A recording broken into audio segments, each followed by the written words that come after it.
Hello everyone, मैं CA Suresh Poddar, director VS classes Jaipur. अभी जो रिजल्ट आया है, इस रिजल्ट में एक बात देखी गई कि बहुत से स्टूडेंट ऐसे हैं जिन्हें किसी पर्टिकुलर सब्जेक्ट में कम मार्क्स मिले हैं। मतलब मैंने जो ऑब्जर्व किया है कि 30 से लेके 39 मार्क्स के बीच में बहुत सारे स्टूडेंट हैं जिनका उस सब्जेक्ट की वजह से वो ग्रुप या तो रह जाता है या फिर उनको उस सब्जेक्ट का एग्ज़ाम दोबारा देना पड़ रहा है। तो ऐसे स्टूडेंट रीवैल्यूएशन के लिए जा सकते हैं। रीवैल्यूएशन के लिए जो विंडो होती है वो ओपन हो चुकी है, मतलब अब आप रीवैल्यूएशन के लिए अप्लाई कर सकते हैं। बहुत से बच्चे पूछ रहे थे कि सर प्रोसेस क्या रहेगा रीवैल्यूएशन का। तो रीवैल्यूएशन के प्रोसेस की अगर हम बात करें तो सबसे पहले आपको ICMI की साइट विजिट करनी है। ठीक है, आप ICMI के एग्जामिनेशन के डिपार्टमेंट में अगर जाएंगे तो वहाँ पे आपको लिखेगा procedure for verification of answer sheet.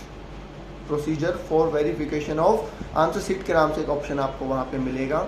जब भी जैसे ही आप उस पर क्लिक करेंगे आपके पास एक नई विंडो ओपन होगी जिसमें आपको अपना रजिस्ट्रेशन नंबर डालना है। जैसे ही आप रजिस्ट्रेशन नंबर डालेंगे वो आपके नाम वगैरह को एक्सट्रैक्ट कर लेंगे और सब्जेक्ट के सारे ऑप्शन आपके सामने होंगे।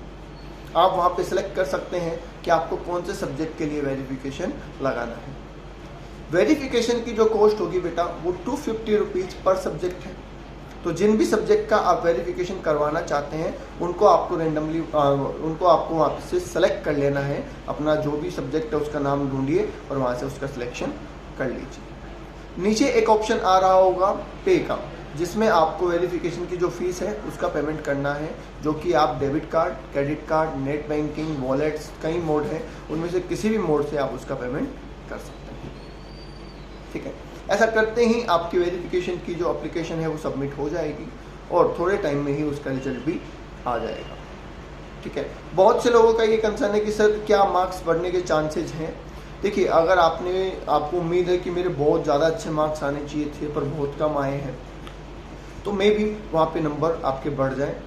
तो आपको अगर 2, 3, 4, 5 मार्क्स तक, अगर मैं मानता हूँ अगर 5 मार्क्स तक आपका डेफिशिएंसी रह रही है तो आपको वेरिफिकेशन के लिए जाना चाहिए। पॉसिबिलिटी होती है कि 5 मार्क्स तक वहाँ पे बढ़ जाए। इससे ज़्यादा की पॉसिबिलिटी जनरली नहीं होती, क्योंकि रीचेकिंग में जनरली क्या होता है, रीटोटलिंग होती है। जो क्वेश्चंस आपने किए होंगे, जो मार्क्स आपका ऑर्डर्ड है, उनकी रीटोटलिंग होती है और अगर क्वेश्चन कोई रीचेक होने से रह गया है तो उसकी चेकिंग होती है। और क्योंकि ये ऑनलाइन एग्जाम था तो इसमें चांसेस कम है कि कोई टोटलिंग मिस्टेक हो या फिर कोई क्वेश्चन चेक होने से रह गया हो। तो दैट्स वाई मैं मानता हूँ, मेरी पर्सनल ओपिनियन है, सबकी अलग अलग हो सकती है, मैं मानता हूँ कि 5 नंबर तक के क्राइटेरिया में रिवैल्यूएशन में चांसेस कुछ है कि कुछ चेंज हो जाए, उससे ज़्यादा के चांसेस मुझे नहीं लगते। फिर भी अपने मन की शांति के लिए और इस बात के सेटिस्फेक्शन के लिए कि अगर मैं लगा देता रिवैल्यूएशन तो मेरा हो जाता, ऐसा कोई अफसोस रिग्रेट हमें ना हो, तो आप रिवैल्यूएशन ज़रूर करवा लें अगर आपको थोड़ा सा भी मन हो रहा है। ठीक है, और तैयारी बेटा स्टार्ट कर दीजिए ताकि अगर वेरिफिकेशन का रिजल्ट नेगेटिव भी आए तो भी हमें दिक्कत ना हो और हम नियर बाय, अब तो ज़्यादा टाइम भी नहीं बचा है, जून में जो एग्ज़ाम होने वाला है उसमें हम हमारा सब्जेक्ट क्लियर कर पाएँ। ओके, बाकी अगर आपको रिवैल्यूएशन से रिगार्डिंग कोई भी जानकारी चाहिए तो आप कमेंट बॉक्स में हमसे पूछ सकते हैं। आज के लिए इतना ही, थैंक यू।